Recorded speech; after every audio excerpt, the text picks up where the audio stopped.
Ja, herzlich willkommen, liebe Freunde, bei einem neuen Film heute bei YouTube. Cargold. Wir haben heute ein ganz besonderes Auto. Wir haben hier das Größte, was Mercedes gebaut hat nach dem Krieg. Das ist ein Mercedes 300S Coupé. Und 300S Coupé, das ist eigentlich der legendäre Nachfolger von den Kompressorfahrzeugen im Zweiten Weltkrieg. Dann war ja der Krieg, da war alles kaputt. Die haben ja die ganzen Produktionsanlagen wieder aufbauen müssen. Dann fingen wir erst an mit dem 170er Mercedes. Und der erste große Sprung ist dann der 300S gewesen, ab 1951 gebaut worden. Bis 1958 war das Auto der 50er Jahre.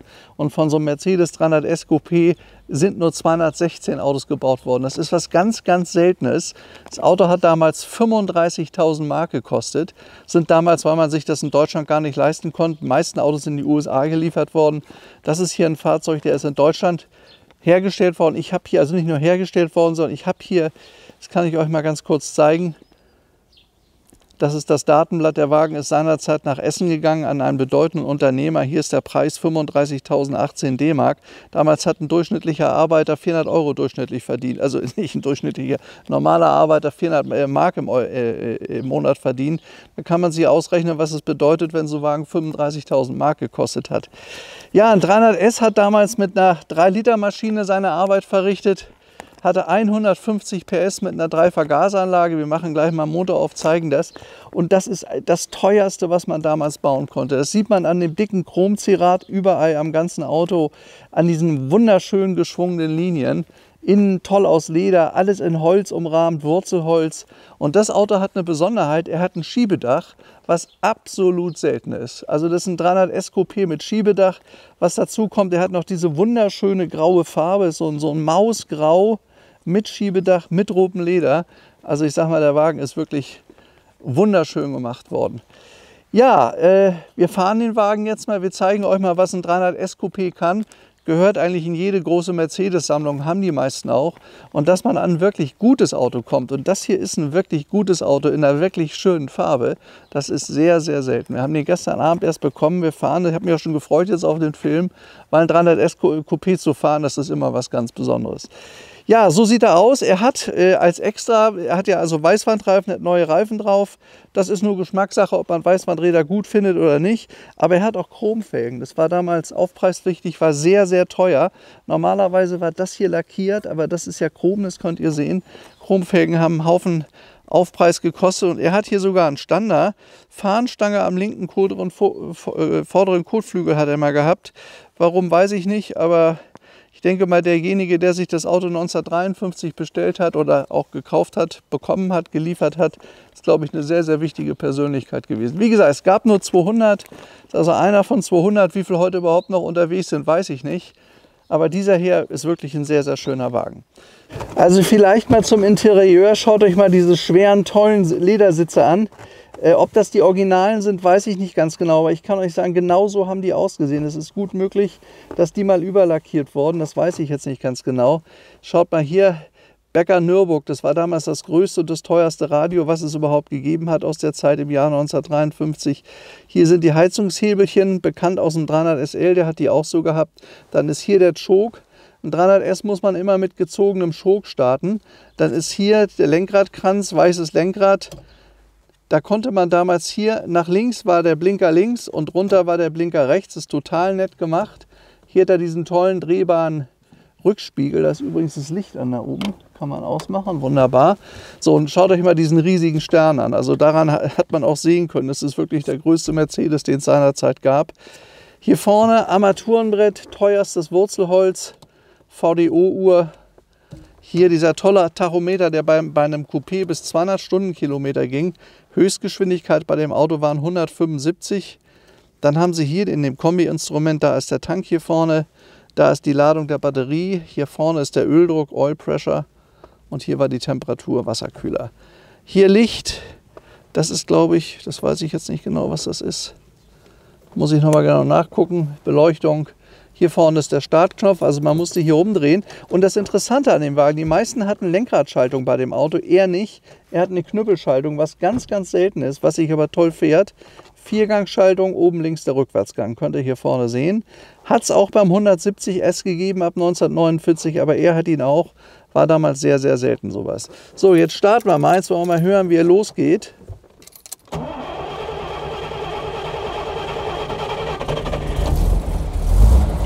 So, das ist die 3-Liter-Maschine mit 150 PS und 3 Vergasern. Schönes Auto. Schaut mal auch hier die Griffe hier oben, in feinstem Leder bezogen. Das sind die Sonnenblenden, damals aus Chrom umrandet, also alles sehr, sehr hochwertig gemacht, sowas zu bauen. Das ist ja alles Handarbeit gewesen, hat sehr, sehr viel Geld gekostet. Und das Schönste an unserem 300S Coupé hat ein Schiebedach. Übrigens auch besonders sind hier die Ausstellfenster. Diese Ausstellfenster hat man seinerzeit gebaut, weil wenn man hier das Fenster unten hatte, dann zog das natürlich. Und hier zieht es nicht durch diese Ausstellfenster. Und die Scheiben, schaut mal hier, da steht noch Securit drauf. Das sind also noch die Originalfenster von dem Auto hier. Das ist ein Securit-Fenster gewesen. Also all das ist noch da, so gehört das. So, jetzt wollen wir mal losfahren.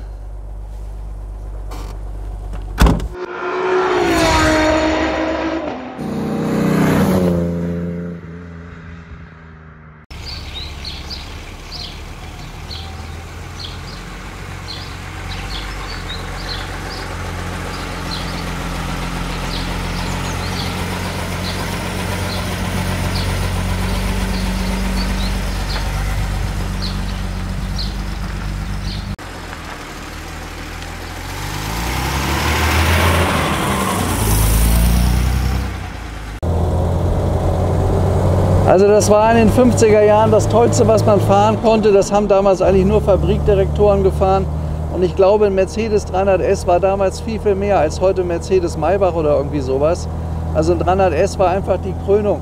Ihr wisst ja, dass die ganzen Kompressorfahrzeuge gegen Ende der 30er Jahre fast nur noch von Regierungen gefahren wurden. Man kann sagen, der 300S ist der direkte Nachfolger davon. Und das sieht man hier am Armaturenbrett, wie das alles glänzt. Was das ein hochwertiges Zierat war seinerzeit, was man da gebaut hat, was man da für seine 35.000 Mark bekommen konnte. Also wenn man zu der Zeit 35.000 Mark hatte, konnte man sich davon ein Reihenhaus kaufen, mindestens. Oder ein richtiges Einfamilienhaus in den 50er Jahren. Ja, heute haben wir schönstes Wetter. Also ich kann euch sagen, in den großen Sitzen sitzt es sich total bequem. Das sind ja richtige Salon-Clubsessel. Also einmalig klasse, man hat dieses große Lenkrad. Servolenkung hat er übrigens nicht. Man kann sich da zwar eine elektrische Servolenkung einbauen, wenn man möchte. Das hat er nicht, denn also die Maschine ist schon ziemlich schwer da vorne drauf. Aber er fährt sich sehr, sehr gemütlich. Und das Interessante am 300S, er hat ja diese große 3-Liter-Maschine, echte 3 Liter gewesen damals, mit 6 Zylindern. Er hat ein schönes Drehmoment, er fährt seidig weich, er schiebt einen schön nach vorne. Also man fühlt sich auf keinen Fall untermotorisiert. Das Auto hat ein Gewicht von immerhin 1,8 Tonnen, das ist eine ganze Menge. Aber laufen tut er wirklich klasse. Ja, also im 300S durch die bayerische Landschaft zu gleiten, das ist ein richtiges Hochgefühl. Kann ich euch sagen, schaut euch mal diesen riesigen Stern vorne an. Übernommen noch von der Größe vom seinerzeitigen Kompressor Mercedes. Ja, und immerhin, so ein Wagen ist 170 gefahren. Es gab ja damals die ersten Autobahnen. Eigentlich noch relativ weniger, aber das ist eine ziemlich hohe Geschwindigkeit gewesen. Also der Platz, den man hat in dem Wagen und das Gefühl, was einem das Auto vermittelt, finde ich klasse. Ist total toll. Also das ist wirklich ganz, ganz großes Kino. Leute begrüßen uns auch im 300S, man erkennt uns in Bayern mittlerweile, weil wir fahren ja fast täglich hier mit den verschiedensten Autos durch die Gegend. Und den Leuten macht das Spaß, das wollte ich ja übrigens mal sagen, das ist ganz wichtig. Also Freude am Auto kommt hier wirklich überall an. Und dass es hier mal ein böses Wort gibt oder Schimpferei oder Neid, das haben wir hier überhaupt nicht. Die Leute freuen sich richtig, wenn sie uns sehen hier, weil sie uns jetzt mittlerweile kennen. Also es kommt gut an. Ganz, ganz wichtig. Hat was mit Freiheit zu tun, hat was mit Freude zu tun. Und ich glaube, dass das in diesen Tagen ganz, ganz wichtig ist. Weil das, was die Menschen nach vorne bringt, ist Freude und Spaß am Leben. Und das kann man mit Oldtimer, mit so einem tollen Auto auf jeden Fall haben. So, nachdem wir jetzt die ersten Meter mit unserem 300S gefahren sind, kann ich euch sagen, ist echt ein erlebendes Gefühl, ein erhabenes Gefühl. In diesem Auto macht sehr viel Spaß, man sitzt toll und man merkt, dass man damit also in der Premium-Klasse unterwegs ist, auf jeden Fall. Und man kann auch sagen, ich habe ja diese Autos schon öfter verfolgt, also im Laufe der Jahrzehnte sind die immer mehr wert geworden. 300S ist immer selten gewesen, den gab es übrigens als 300S Roadster noch viel seltener, als 300S Cabriolet. Und dann gab es ihn auch noch als 300SC mit der Einspritzmaschine die letzten 2 Jahre. Von 56 bis 1958, die Autos sind noch mehr wert heute. Aber überhaupt ein 300S zu haben, das ist schon wirklich was ganz, ganz Besonderes.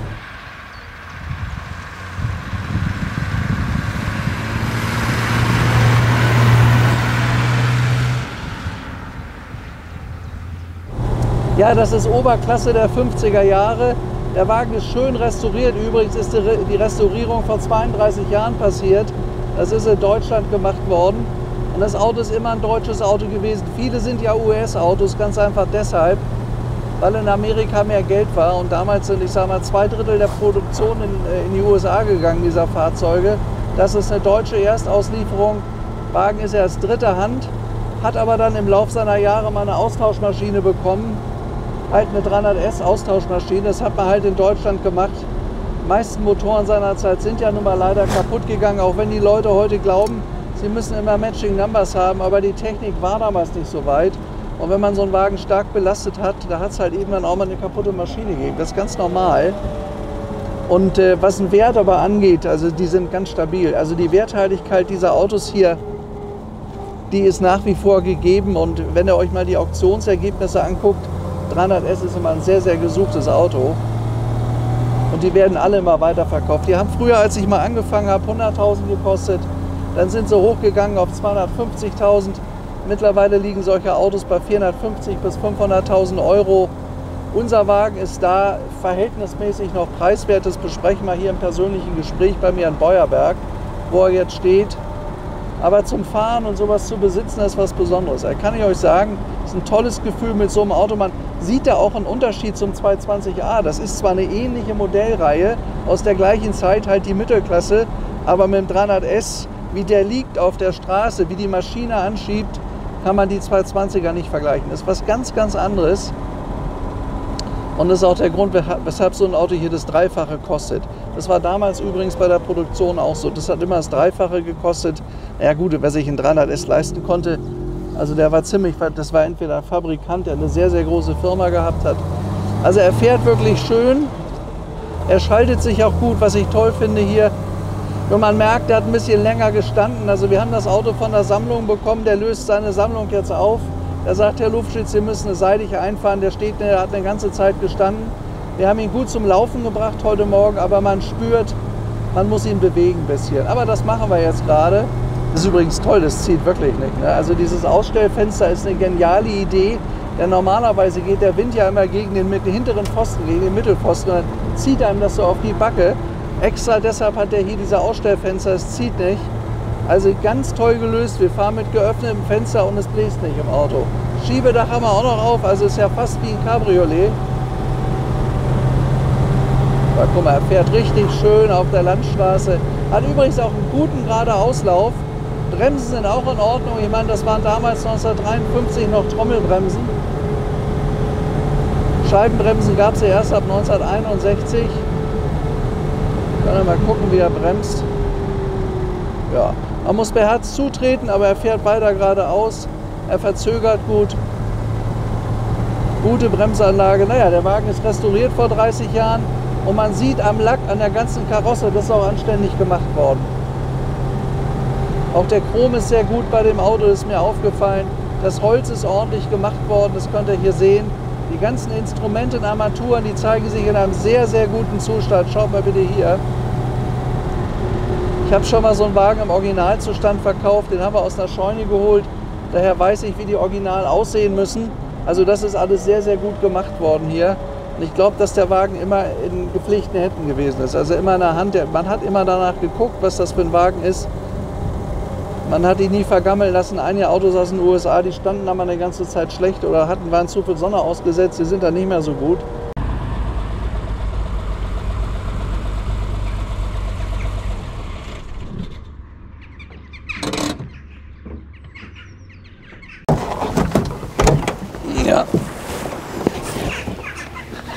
Ja, also wirklich ein ganz tolles, imposantes Nachkriegsfahrzeug, ein Mercedes 300S Coupé.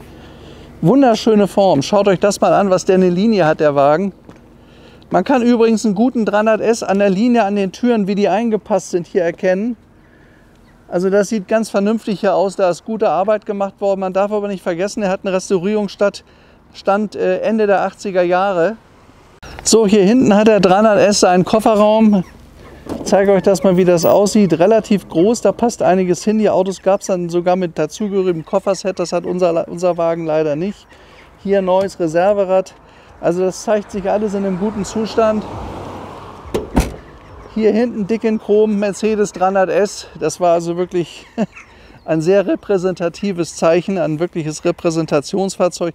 Und wenn ihr euch hier die ganzen Lichter hier zum Beispiel, die sind alle in einem hervorragenden Zustand. Wenn man so ein Teil heute braucht, das kostet sehr, sehr viel Geld.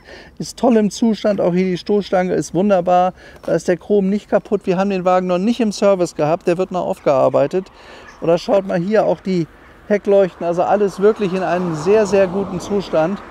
Ja, dann hinten die kleine Scheibe, charakteristisch fürs 300S Coupé. Auch hier Securit, da müsst ihr immer darauf achten, da ist das Originalglas drin. Das heißt, mit dem Glas ist der Wagen auch produziert worden.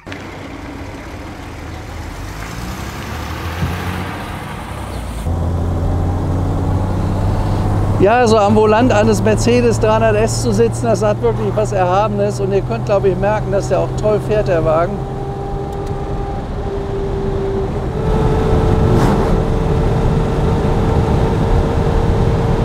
Läuft sehr, sehr schön.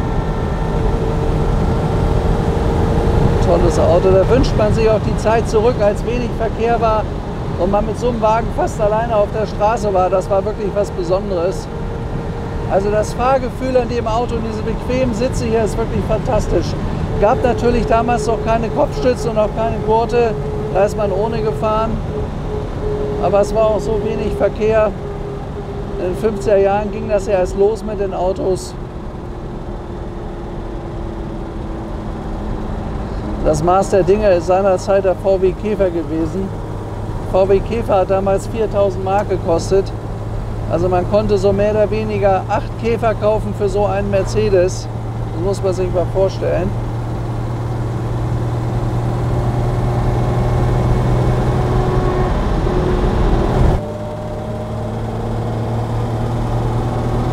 Schönes Auto. Vor allen Dingen hat er ein tolles Armaturenbrett. Es gibt ja viele Autos, die auch ein bisschen, man darf nicht vergessen, er ist 70 Jahre alt und da gibt es viele, die sind dann einfach verlebt und nicht mehr gut gepflegt. Dann sind die Autos, sagt man, so verschlimmbessert worden, nicht mehr richtig restauriert worden, weil viele Leute gar nicht wussten, wie es geht. Aber hier merkt man, derjenige, der das Auto hier restauriert hat, der wusste, was er tut. Ja, Auto fährt wirklich sehr, sehr schön. Schön ist, er hat genügend Kraft zur Verfügung. Also man kann ihn auch einigermaßen schaltvoll fahren. Man kommt auch gut die Berge hoch. Man merkt überhaupt nicht, dass hier Berge sind. Es ist halt eine 3-Liter-Maschine. War damals eine ganz, ganz neue Konstruktion. Der Wagen ist ja 1951, 52 vorgestellt worden. War nach dem Krieg der erste große Wurf. Nur leisten konnte sich den kaum jemand. Es war einfach die ganz große Klasse.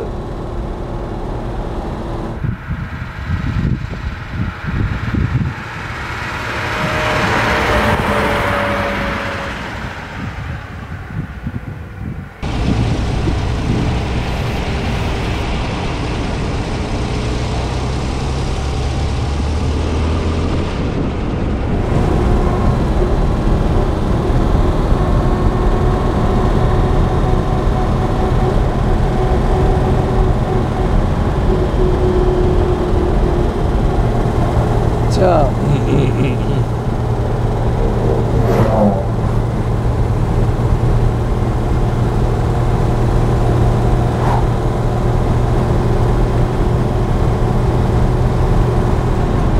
So, Blinker nach links, wir biegen jetzt ab. Hier vorne die rote Lampe, kann man gut sehen. Der Kranz wird nach links gehoben. Jetzt müssen wir warten, jetzt haben wir Gegenverkehr. Oh, das ist viel, na gut, wir haben Freitag heute auch, deshalb logischerweise ja.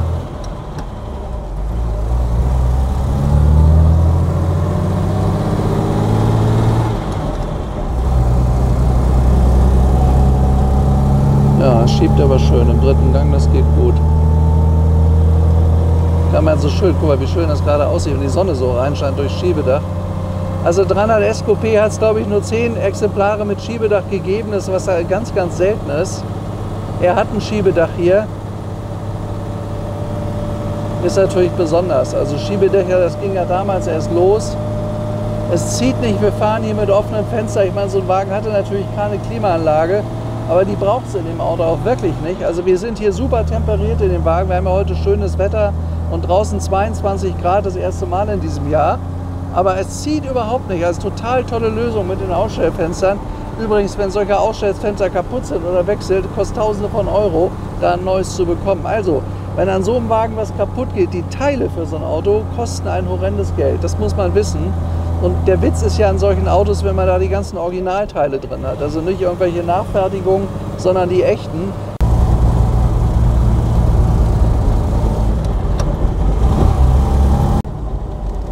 Hier. Okay.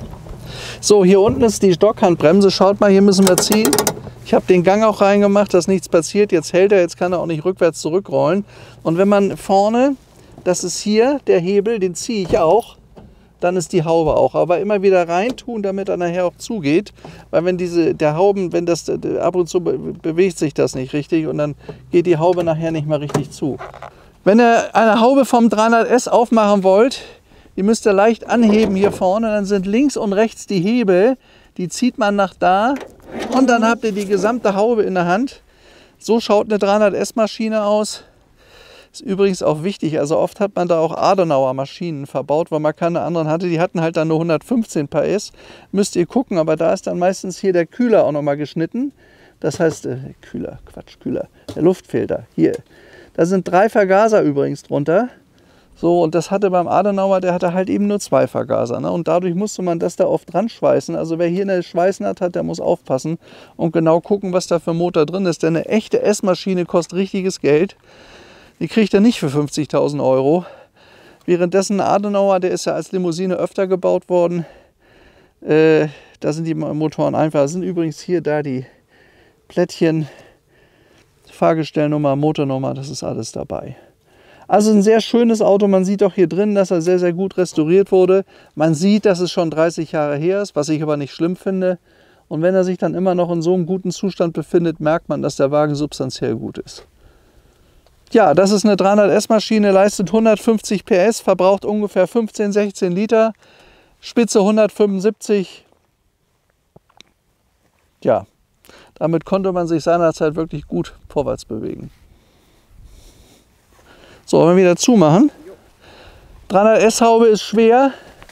Hier angreifen und vorsichtig darunter, dass er nicht daneben rutscht. Die Haken dann so und dann so schließen und die Haube ist zu. Ja, was das Tolle ist, haben wir gerade aus dem Handschuhfach geholt. Also wie ein wirklich guter Mercedes, wie sich das gehört. Wir haben hier von Daimler-Benz Servicebook. Schaut mal hier, das ist original. Alles schön in einem guten Zustand noch. Dann haben wir hier als nächstes Mercedes Typ 300S Katalog A von 1953. Das ist die Beschreibung des gesamten Fahrzeuges. Also wirklich in einem hervorragenden Zustand. Wie gesagt, unser Auto war immer in Deutschland, war nie in den USA, was ich sehr, sehr wichtig finde.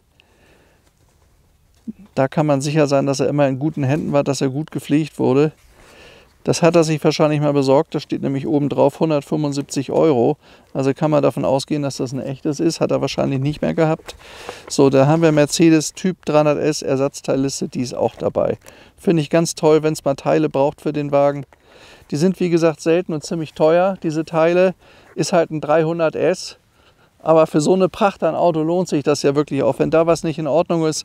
Übrigens, das muss man wissen, also so ein Wagen ist absolut wertstabil, aber da können natürlich immer mal 10.000 oder 20.000 Euro Investitionen nötig sein. Ich meine, das Auto ist immer in gepflegter Hand, man sieht das, ich kenne den Sammler schon sehr, sehr lange. Der hat sich immer um seine Fahrzeuge gekümmert und er hat auch ganz tolle Autos. Also man weiß, dass man hier ein gutes Auto kauft, aber nichtsdestotrotz, es ist ein Oldtimer, die Teile sind 70 Jahre alt und da kann wirklich immer mal was sein. Wenigstens weiß man hier, was man braucht, wenn mal was kaputt geht.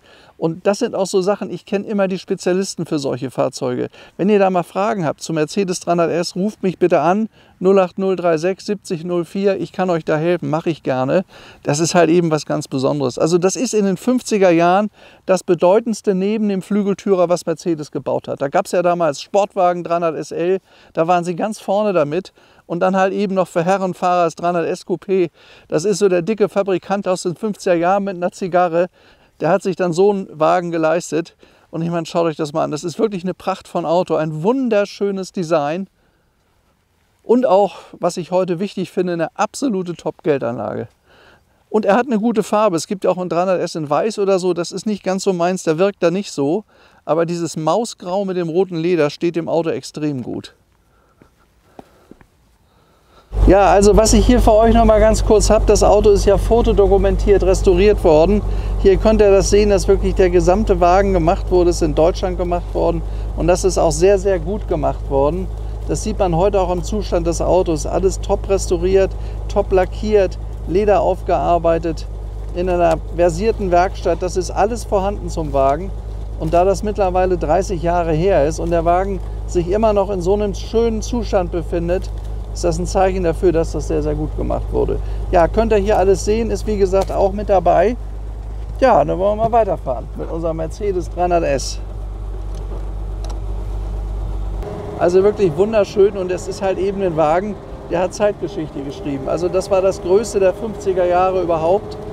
Also wenn man sich mal überlegt, was Daimler-Benz in den 50er Jahren für Autos produziert hat, das ist ja wirklich legendär. Das haben Schauspieler der Welt, Politikgrößen, die waren damals stolz, so einen Wagen haben zu können.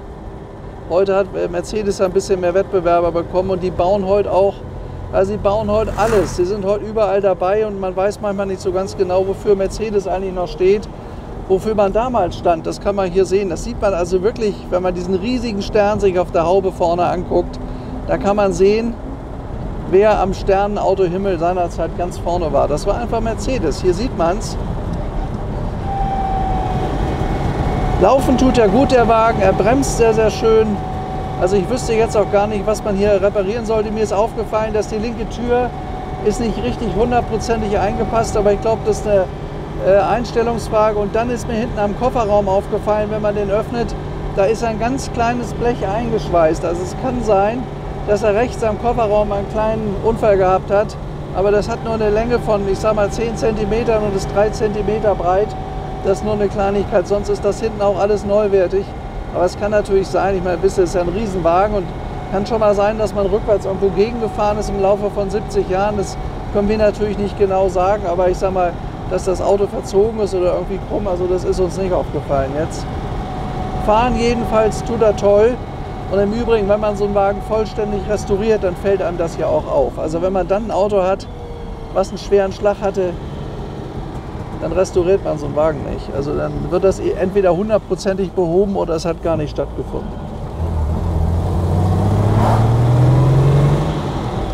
Ja, damals 15 Sekunden von 0 auf 100, das war eine super Beschleunigung, das ist heute natürlich nicht mehr so doll, aber das möchte man mit so einem Wagen nicht. Also man sitzt hier drin in wirklich ganz toll bequemen Sesseln.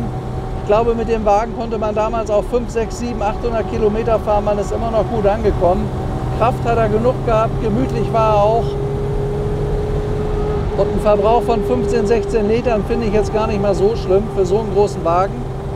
Wenn man sich heute die ganzen AMG-Fahrzeuge anguckt, die dann 600 PS haben, die verbrauchen ja teilweise 20 Liter und mehr. Also das hat dieser hier nicht getan, aber war natürlich eine andere Zeit, nicht? Also da kam es nicht so auf Höchstgeschwindigkeit an. Da hat man sich sowas gekauft, weil man sich das wirklich leisten konnte. Ist ja immer noch mal ein Unterschied, ob man was bezahlen kann oder ob man sich es auch leisten kann. Also dieser Fahrer damaliger Zeit, die konnten sich sowas, glaube ich, auch wirklich leisten. Das ist ein richtiges Fabrikantenfahrzeug. Ja, und vor uns, das ist mal ganz interessant, solche Autos baut Mercedes heute. A-Klasse, Elchtest, sage ich nur. Damit optimiert man natürlich nicht den Markennamen. Ich finde sowas ja schade, dass man sowas mitnehmen muss. Wäre vielleicht besser gewesen, man hätte sowas hier sich da noch weiter spezialisiert und nicht vieles dem Wettbewerb überlassen. Weil das hätte man auch gekonnt, man hat es ja mal gekonnt. Schaut euch, was das ein hochherrschaftlicher Wagen war. Das war doch einfach fantastisch. Also wirklich ein tolles Auto. Eine wunderschöne, bequeme Reiselimousine und das Tolle da hinten ist ja nochmal so ein Notsitz für 2 Personen. Hinter uns, das könnt ihr sehen, so eine klappbare Bank. Aber man kann auch gut Gepäck damit fahren. Also mit dem Auto kann man richtig eine Reise machen. Und ich habe das Gefühl, dass so eine 3-Liter-Maschine, ein 300S-Motor auch absolut zuverlässig ist. Also damit könnt ihr in Urlaub fahren, damit könnt ihr an allen möglichen Veranstaltungen teilnehmen. Ihr habt immer das ganz besondere Auto und in dem Fall auch wirklich hier ein gutes Auto. Also ich habe ein tolles Gefühl, der läuft klasse. Ich glaube, die Vergaser müssen mal ein bisschen justiert werden. Der ist, wie gesagt, länger nicht gelaufen. Aber das ist kein großer Aufwand. Das können wir auch selber machen bei uns in der Mechanik. Ist kein Thema. Da hat er ein bisschen Sprit verloren, habe ich gemerkt vorhin an den Vergasern. Das reparieren wir gleich. Ansonsten fährt er wirklich schön, hat immer noch einen hervorragenden Zustand und ist ein ganz, ganz wertstabiler Wagen. Es gibt kaum welche und das war in den 50er Jahren eigentlich das Tollste, was Mercedes zusammen mit dem Flügeltürer auf die Beine gestellt hat. Fährt er echt gemütlich, ne? Also man merkt, dass das damals auch richtig Luxus war. Man merkt das einfach. Man spürt das.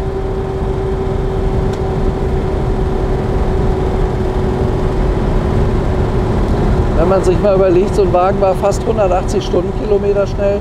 Das ist eine ganze Menge, finde ich, für so ein Auto, was 70 Jahre alt ist. Das ist nicht wenig. Also dann in so einem großen Gerät, war ja in dem Sinne kein Sportwagen, aber die 3-Liter-Maschine war eine sehr, sehr erfolgreiche Maschine. Sind vom 300S insgesamt, also Cabrio, Roadster und Coupé, knapp 800 Autos gebaut worden.